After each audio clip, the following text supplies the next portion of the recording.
मुझसे एक क्लास में सवाल हुआ था, उसका जवाब मैंने जो दिया था वो उसके मुताबिक दुरुस्त नहीं था, उसको मैं भी ठीक कर देता हूँ।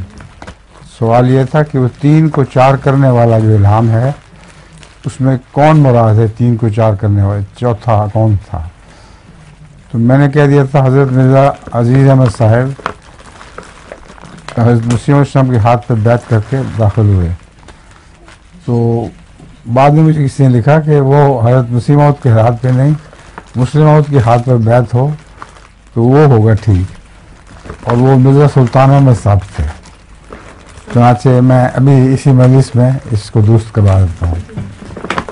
3 को 4 करने वाले से मुराद हज़रत मिर्ज़ा सुल्तान अहमद साहब थे, जो मुस्लिम मौद ने 3 को 4 कर दिया, 3 भाइयों के 4 भाई बन गए।